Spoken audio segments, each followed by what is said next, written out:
record dulu ya di atasnya. Udah. Bismillahirrahmanirrahim. Assalamualaikum warahmatullahi wabarakatuh. Waalaikumsalam Warahmatullahi warahmatullahi wabarakatuh.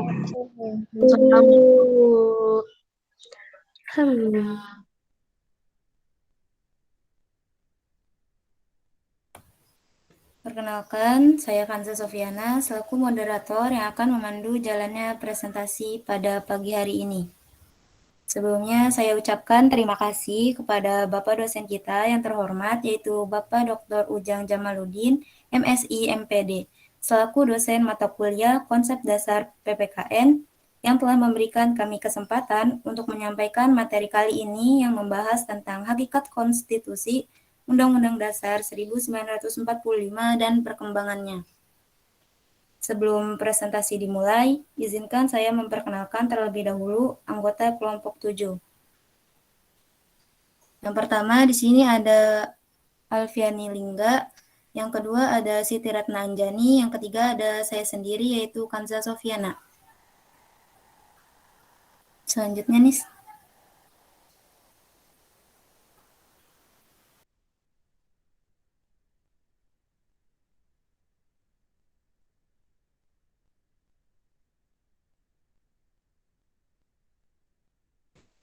Untuk presentasi yang pertama akan disampaikan oleh saya sendiri.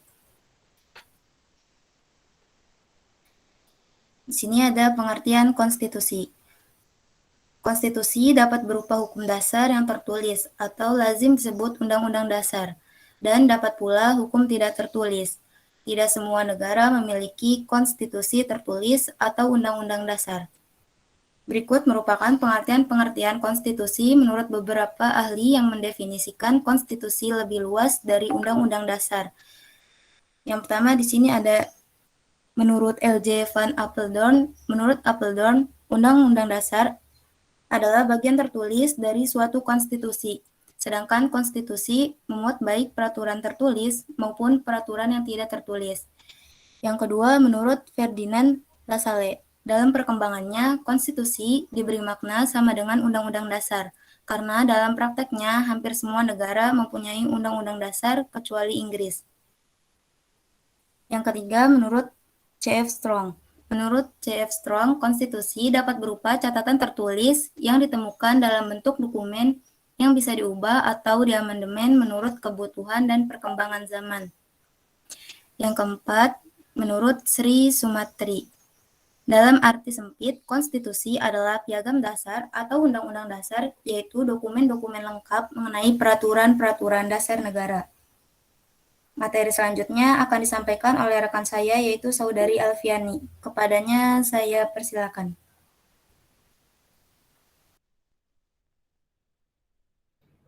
Baik, terima kasih. Terima kasih saudara Kanza. Di sini saya akan membahas hakikat konstitusi Undang-Undang Dasar 1945. Alfiani, maaf suaranya pelan banget.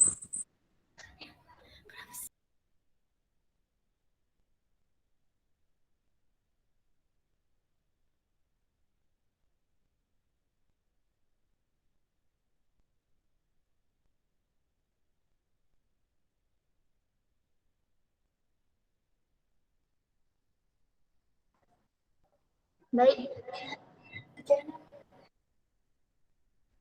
Baik, saya akan membahas tentang hakikat konstitusi 1945.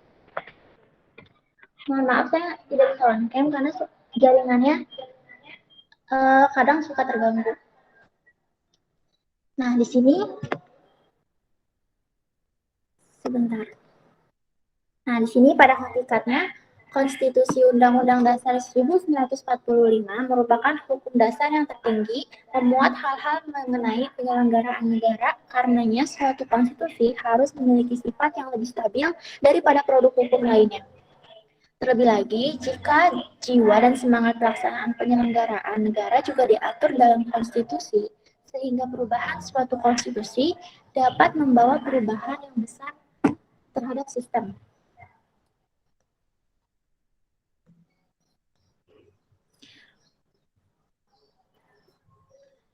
Bisa jadi suatu negara yang demokratis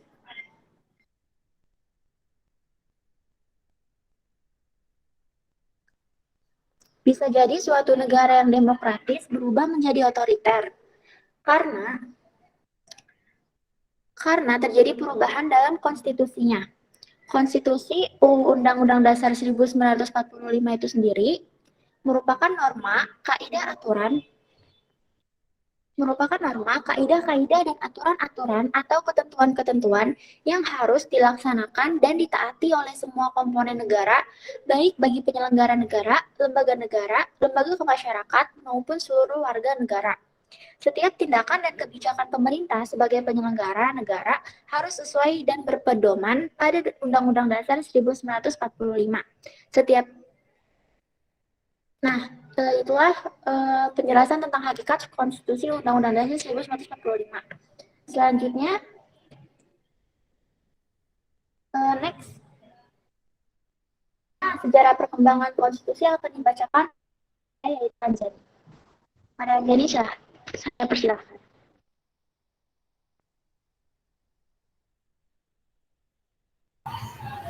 Baik, selanjutnya yaitu sejarah perkembangan konstitusi Undang-Undang Dasar 1945. Yang pertama yaitu ada periode 18 Agustus 1945 sampai dengan 20 Desember 1945. Kok ini sih? Nis, belum Nis?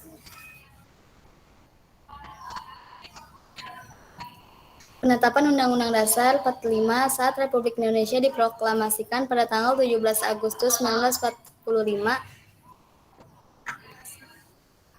Republik yang baru ini belum mempunyai Undang-Undang Dasar. Sehari kemudian pada tanggal 18 Agustus 1945 rancangan undang-undang disahkan oleh PPKI sebagai Undang-Undang Dasar Republik Indonesia setelah mengalami beberapa proses.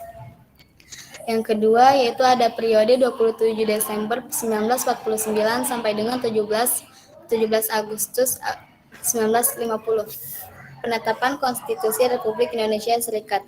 Belanda mencoba untuk mendirikan negara-negara seperti negara Sumatera Timur, negara Indonesia Timur, negara Jawa Timur, dan sebagainya. Ini mengakibatkan diadakannya KMB yang melahirkan negara Republik Indonesia Serikat, sehingga Undang-Undang Dasar yang seharusnya berlaku untuk seluruh negara Indonesia itu hanya berlaku untuk negara Republik Indonesia Serikat. Next. Nah, yang ketiga yaitu periode 17 Agustus 1950 sampai 5 Juli 1959. Penetapan Undang-Undang Dasar sementara 1950.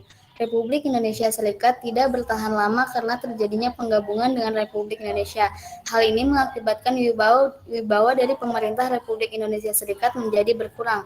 Akhirnya dibentuklah suatu panitia bersama yang merancang Undang-Undang Dasar yang disahkan pada tanggal 12 Agustus 1950 oleh Badan Pekerja Komite Nasional Pusat dan oleh Dewan Perwakilan Rakyat dan Senat Republik Indonesia Serikat dan berlakulah Undang-Undang Dasar baru itu pada tanggal 17 Agustus 1950. Yang keempat yaitu periode 5 Juli 1959 sampai sekarang. Penetapan berlakunya kembali Undang-Undang Dasar 45. Dengan Dekret Presiden 5 Juli 1959 berlakulah kembali Undang-Undang Dasar 1945 dan perubahan Majelis Permusyawaratan Rakyat sementara Orde Lama pada masa 1959 sampai 1965. Dikembalikan kepada moderator.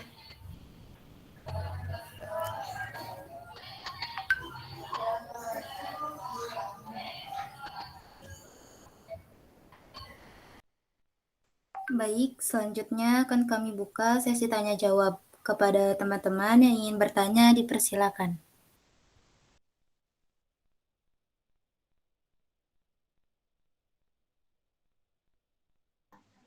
Izin bertanya. Ya, boleh Wulan, silakan. Ya, saya Rizky Wulaningsi dari kelompok 6, izin bertanya, apa sajakah perilaku positif dan negatif terhadap konstitusi negara? Terima kasih. Terima kasih Wulan. Baik, pertanyaannya ditampung terlebih dahulu ya teman-teman.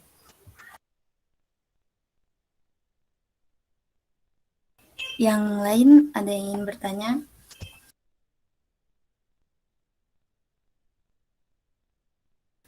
Iya, Sally, silakan. Izin bertanya, bagaimana jika terjadi penyelewengan terhadap konstitusi negara? Baik, terima kasih Sally. Selanjutnya Mutakarika. Izin bertanya ya, kan Indonesia mempunyai konstitusi yang tertulis yaitu Undang-Undang Dasar 1945. Nah, apakah Indonesia ini mempunyai hukum konstitusi yang tidak tertulis? Dan apakah kedudukan dari konstitusi tertulis dan konstitusi tidak tertulis ini sangat berbeda? Misalnya kayak konstitusi tertulis itu lebih tinggi kayak gitu, ataukah kedudukannya itu sama gitu? Terima kasih. Oke, terima kasih Mutakarika. Selanjutnya, yang lain ada yang ingin bertanya?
Jika tidak ada yang ingin bertanya lagi, kita cukupkan pertanyaannya. Kita Izin bertanya, Iya, boleh. Silakan Ninis.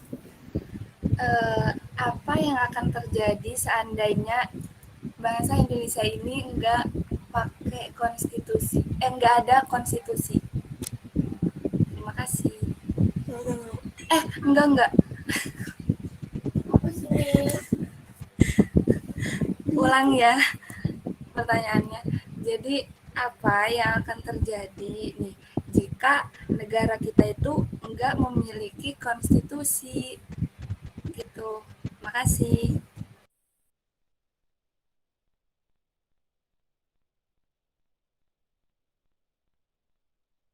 Oke, baik. Makasih Ninis. Selanjutnya akan kami buka satu pertanyaan lagi.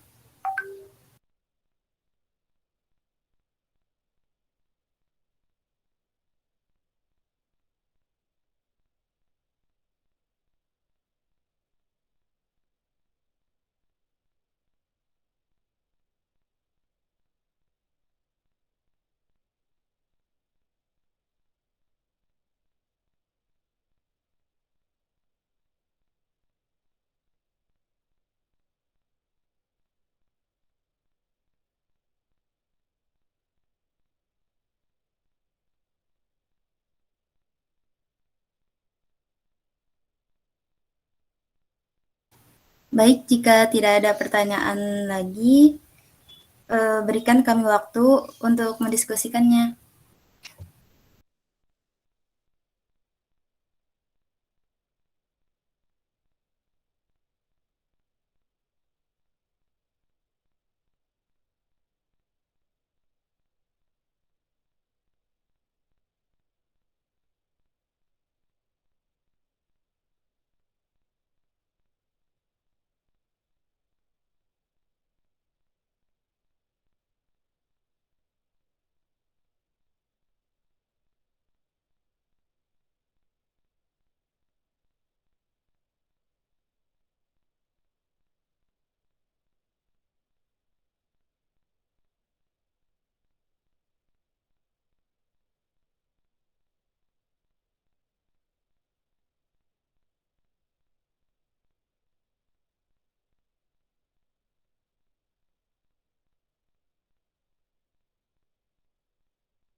Baiklah, saya akan menjawab pertanyaan dari Ninis. Pertanyaannya, bagaimana jika sebuah negara tidak memiliki konstitusi? Apakah benar, Lis? Seperti itu?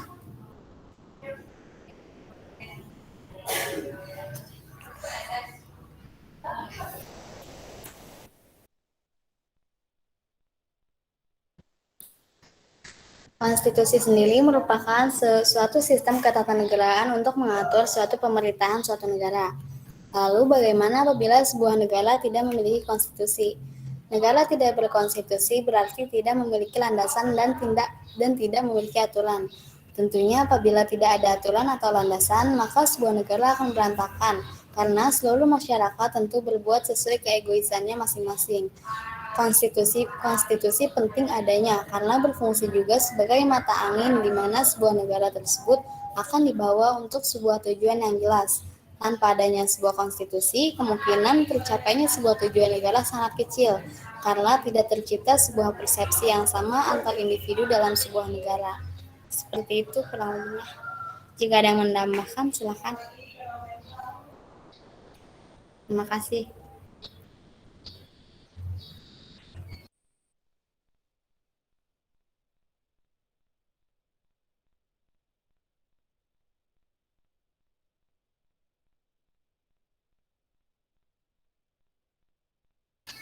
Bagaimana Ninis? Apakah jawabannya sudah cukup? Iya, cukup. Terima kasih.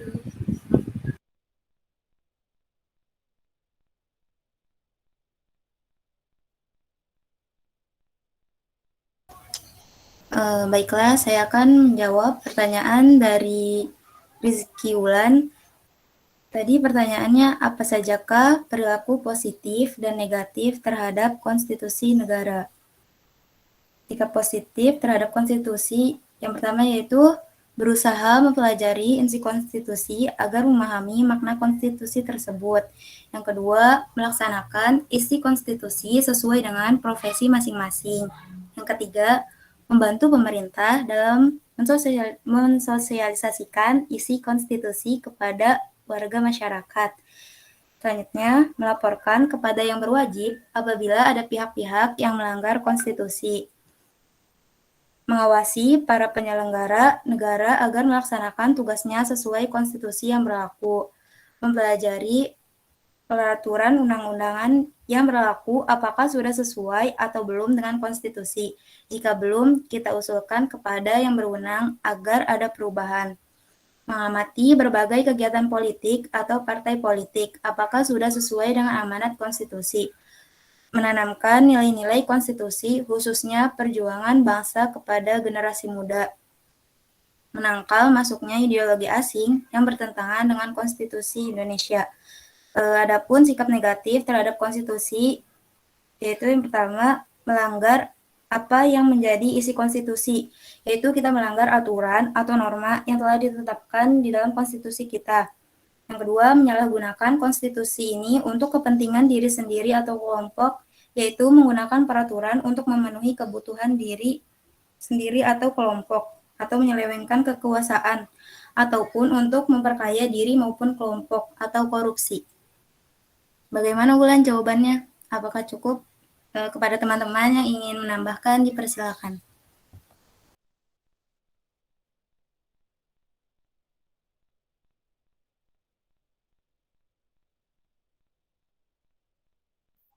Menurut aku cukup. Terima kasih Kanza. Iya, sama-sama Wulan.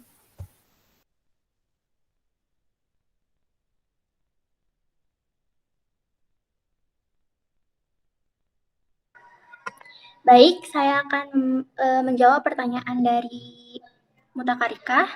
Pertanyaannya, Indonesia mempunyai hukum konstitusi tertulis, yaitu Undang-Undang Dasar. Lalu, apakah Indonesia mempunyai hukum konstitusi tidak tertulis? Dan apakah kedudukan konstitusi tertulis dan konstitusi tidak tertulis itu sama atau berbeda? Nah, adat dan norma ke dalam konstitusi tidak tertulis. Contoh hukum dasar tidak tertulis itu musyawarah untuk mufakat, pidato presiden, dan adat istiadat. Nah, untuk sifatnya sendiri sama atau berbeda? Kalau menurut saya berbeda. Walaupun sama-sama konstitusi, tapi sifatnya berbeda. Karena konstitusi tertulis adalah suatu naskah tugas pokok dan cara kerja badan pemerintah. Sementara kalau misalkan konstitusi tidak tertulis adalah suatu aturan yang tidak tertulis dan dipelihara oleh badan negara atau biasanya dikenal dengan konvensi. Seperti itu Mutakarika. Apakah cukup atau ada yang mau menambahkan? Silahkan. Itu jadi kedudukannya sama atau misalnya kedudukan konstitusi tertulis itu lebih tinggi atau keduanya itu sama?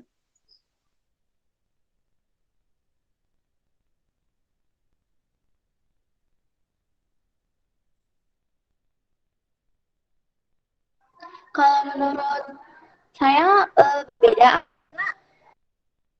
Si yang konstitusi tertulis itu dia lebih tinggi karena sudah ada dalam pemerintahan gitu. Yang tidak tertulis itu sifat apa ya? Kayak cuma dipelihara aja oleh badan negara gitu, oleh masyarakat gitu.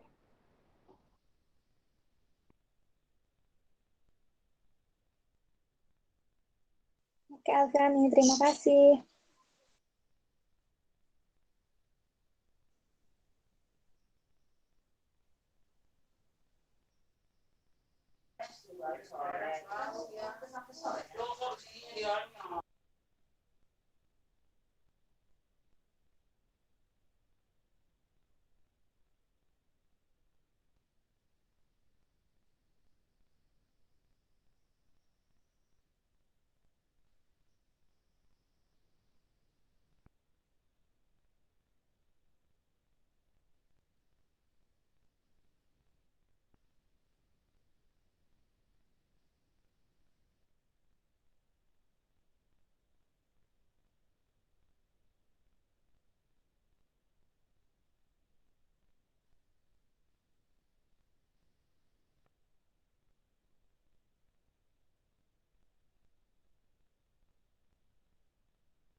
Baik, saya akan menjawab pertanyaan dari Sally. Tadi pertanyaan itu, bagaimana jika terjadi penyelewengan terhadap konstitusi negara?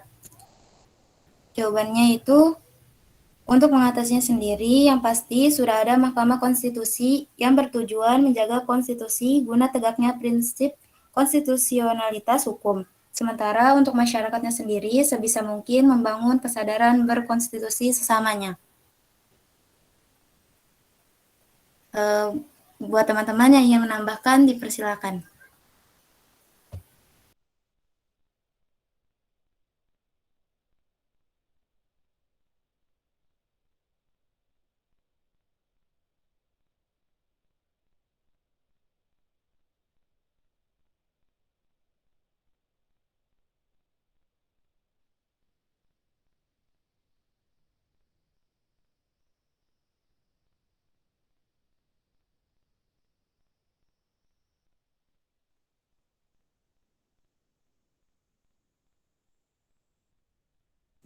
Eh, Misalnya gini,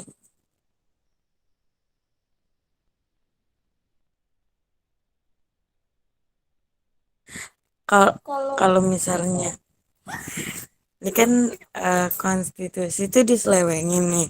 Nah, apakah nanti kayak di konstitusinya tuh dirubah gitu? Apakah kayak adain demo gitu-gitu loh?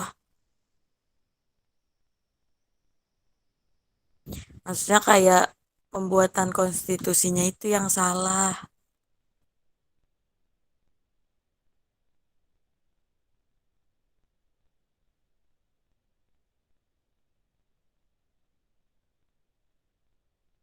Boleh bantu jawab nggak? Boleh, Boleh silakan banget. Anissa. Kita ambil contoh, suruh eh, ini ya apa sih namanya dari yang kemarin tuh, yang demo apa sih? Penduduk HT, bukan? Kan, ntar dulu.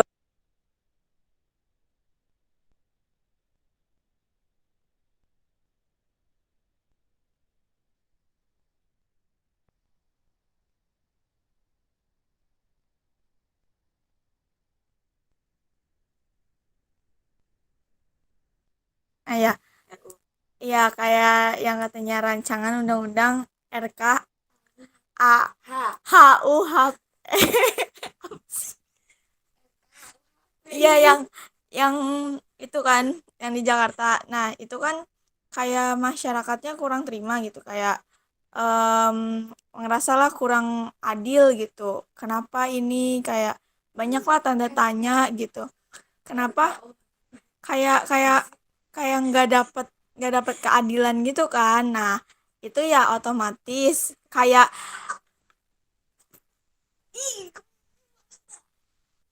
terus kayak si apa sih namanya undang-undangnya tuh ya ya diprotes terus terus terus kayak ya ditolak lah, banyak banyak juga kan kayak ini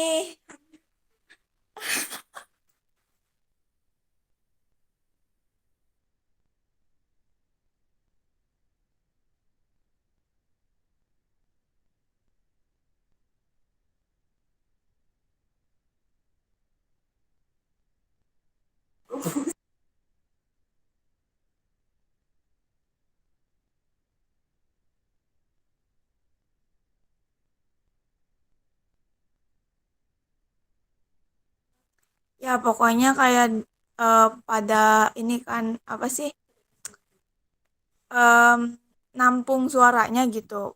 Nah, dan di situ banyak yang nggak setuju. Itu kan kayak jadi banyak banyak penolakan gitu. Nah, jadinya kalau misalnya konstitusinya itu diselewengin, kayak bisa nimbulin nimbulin ini nimbulin apa sih namanya nimbulin konflik juga.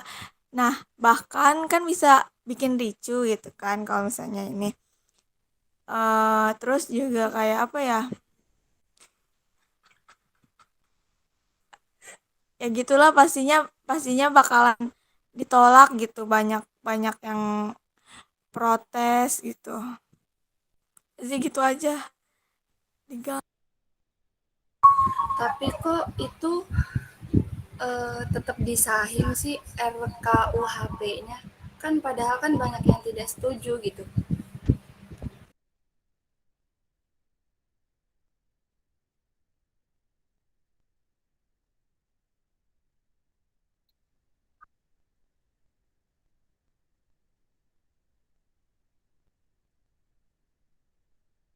Tapi itu tuh anjrit. Mampus loh udah direkam. Tuh kan apa sih? Berarti kan walaupun banyak yang nolak gitu, tapi juga banyak juga yang ngedukung, apalagi aparat-aparatnya gitu kan. Jadinya ya tetap disahin atas atas em, atas pertimbangan dan persetujuan gitu, kayak kebaikannya gitu ada, pokoknya adalah kebaikannya yang kurang orang-orang mengerti gitu sebenarnya gitu sih.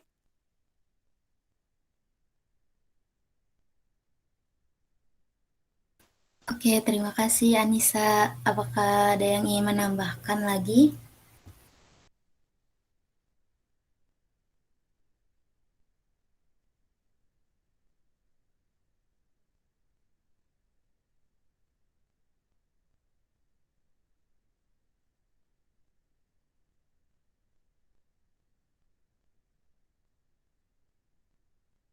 Saya rasa cukup ya, terima kasih.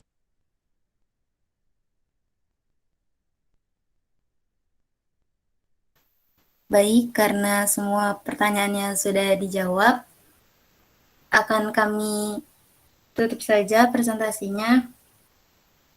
Kami ucapkan terima kasih kepada teman-teman yang sudah bertanya dan sudah mengikuti diskusi ini dengan baik.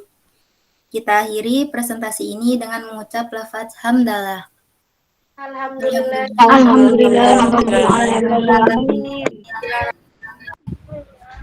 Sekian presentasi dari kelompok kami. Kurang dan lebihnya kami mohon maaf. Sesungguhnya yang benar itu datangnya dari Allah, dan apabila ada kesalahan itu datangnya dari diri kami sendiri.